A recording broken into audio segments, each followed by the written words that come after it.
Hello everybody, welcome to our channel D two circle. तो आज की इस वीडियो में पॉलिटी के कुछ महत्वपूर्ण क्वेश्चन देखेंगे जो विभिन्न परीक्षाओं में पिछले विगत वर्षों में पूछे गए प्रश्नों को लिया गया है। जो सीजीपीएससी प्री और सीजी व्यापम और अन्य सारे कॉम्पिटिटिव एग्जाम्स जिनमें पॉलिटी से क्वेश्चन पूछते हैं उनके लिए वीडियो महत्वपूर्ण हो सकता है।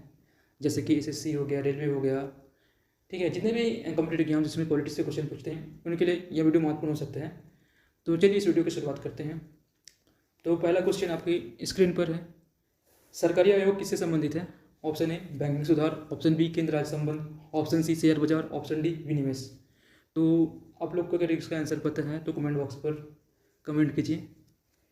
तो बात करें हम सरकारी आयोग की, तो इसका सही आंसर होगा ऑप्शन बी केंद्र राज्य संबंध। ऑप्शन बी केंद्र राज्य संबंध। तो सरकारी आयोग की बात करें तो ये केंद्र राज्य के संबंध के रिलेटेड सुझाव देने के लिए बनाया गया था।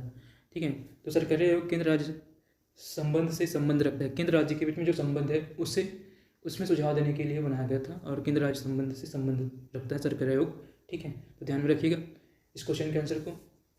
नेक्स्ट क्वेश्चन देखते हैं। तो हमारा ये क्वेश्चन नंबर दूसरा स्क्रीन पर आ गया। तो क्वेश्चन क्या है, किन परिस्थितियों के तहत एक व्यक्ति द्वारा दूसरे पर किया गया हमला अपराध नहीं माना जाता? ऑप्शन ए हमलावर नशे में हो, ऑप्शन बी हमलावर मानसिक रूप से पीड़ित हो, ऑप्शन सी स्वरक्षा, ऑप्शन डी इनमें से कोई नहीं। तो इसका आंसर आप लोग अगर पता है तो कमेंट बॉक्स में दीजिए और कमेंट जरूर कीजिए। आप लोग इस क्वेश्चन को अगर आपको पता है तो टेस्ट के रूप में ले सकते हैं, ठीक है, जिससे आपका टेस्ट हो सकता है इससे। तो इसका सही आंसर क्या होगा? ऑप्शन सी स्वरक्षा होगा। ठीक है, सेल्फ डिफेंस।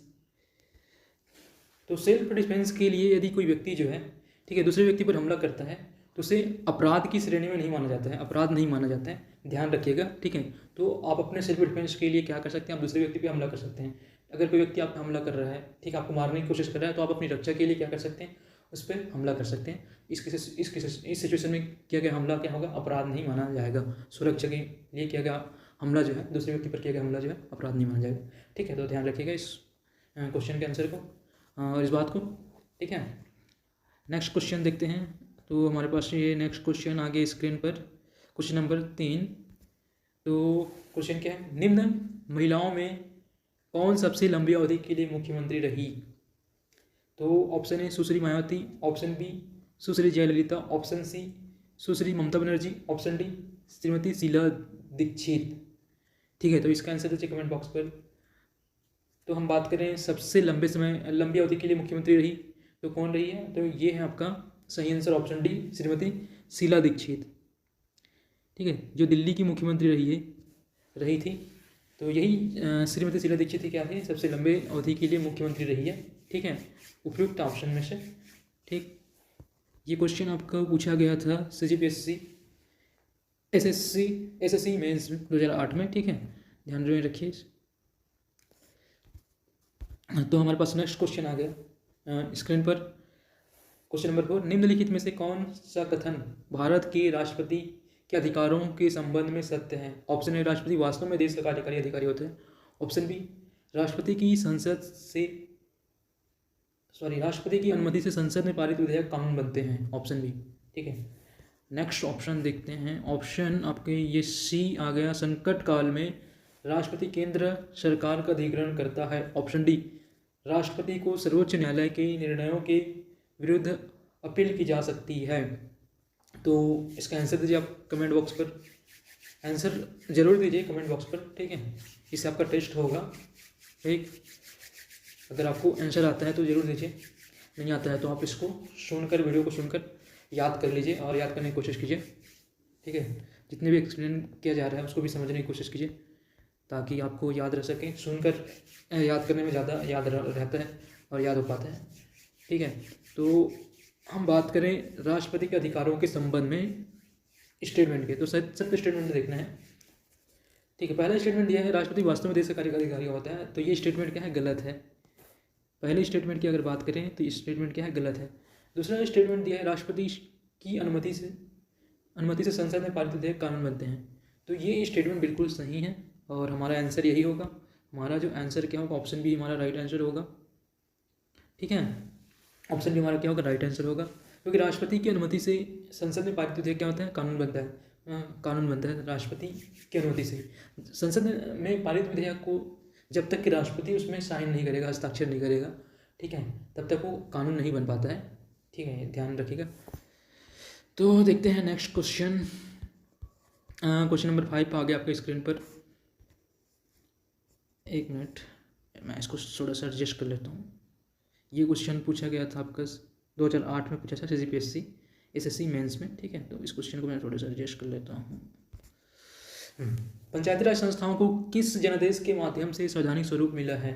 ऑप्शन ए 17वां संशोधन, ऑप्शन बी 72वां संशोधन, ऑप्शन सी 73वां संशोधन, ऑप्शन डी 74वां संशोधन। तो कमेंट बॉक्स में इसका आंसर दीजिए। तो हम इसके आंसर की, अगर सही आंसर की बात करें तो पंचायती राज संस्थाओं को किस जनादेश के माध्यम से संवैधानिक स्वरूप मिला है, तो इसका सही आंसर होगा ऑप्शन सी 73वां संशोधन। ठीक है, 73वां संशोधन के द्वारा पंचायती राज व्यवस्था का प्रावधान किया गया था। ठीक है, और पंचायती राज व्यवस्था का प्रावधान राज्य के नीति निर्देशक तत्व के अनुच्छेद 40 के तहत पंचायत गठन का प्रावधान किया गया है। ठीक है, ध्यान में रखिएगा इस बातों को, और इसका आंसर ऑप्शन सी 73वां संशोधन होगा। नेक्स्ट क्वेश्चन देखते हैं। तो नेक्स्ट क्वेश्चन ये आ गया हमारे स्क्रीन पर। तो लोकसभा अध्यक्ष को पद की शपथ कौन दिलाता है? ऑप्शन ए राष्ट्रपति, ऑप्शन बी मुख्य न्यायाधीश, ऑप्शन सी प्रधानमंत्री, ऑप्शन डी इनमें से कोई नहीं। तो इसका आंसर दीजिए। ठीक है, तो इसका सही आंसर क्या होगा, ऑप्शन डी इनमें से कोई नहीं होगा। ठीक है, लोकसभा अध्यक्ष को पद की शपथ कौन दिलाता है? देखो, लोकसभा अध्यक्ष जो है एक सांसद सदस्य के रूप में ही शपथ लेता है। लोकसभा के अध्यक्ष जो है अलग से अध्यक्ष पद के रूप में शपथ नहीं लेता, लोकसभा के अध्यक्ष पद के रूप में शपथ नहीं लेता है। ठीक है, वो एक सांसद सदस्य के रूप में ही शपथ लेता है, इसलिए लोकसभा के अध्यक्ष को कोई भी शपथ नहीं दिलाता है। ठीक है, न राष्ट्रपति दिलाता है, न मुख्य न्यायाधीश दिलाता है, न प्रधानमंत्री दिलाता है। इसमें आंसर इसका क्या आएगा, इनमें से कोई नहीं। ठीक है, सबसे मेन बात यह है कि लोकसभा के अध्यक्ष जो है अलग से अध्यक्ष के पद के रूप में शपथ नहीं लेता, बल्कि एक सांसद सदस्य के रूप में ही शपथ लेता है। ठीक, ध्यान में रखिएगा इस क्वेश्चन को, आंसर को। चलो नेक्स्ट क्वेश्चन देखते हैं। नेक्स्ट क्वेश्चन आ गया आपके स्क्रीन पर। निम्नलिखित में से किसके पास न्यायिक पुनर्विलोकन की शक्ति है? ऑप्शन ए दिया है सेशन कोर्ट, ऑप्शन बी दिया है उच्चतम न्यायालय, और ऑप्शन सी दिया है उच्च न्यायालय, और ऑप्शन डी दिया है जिला न्यायालय। तो इसका सही आंसर बताइए।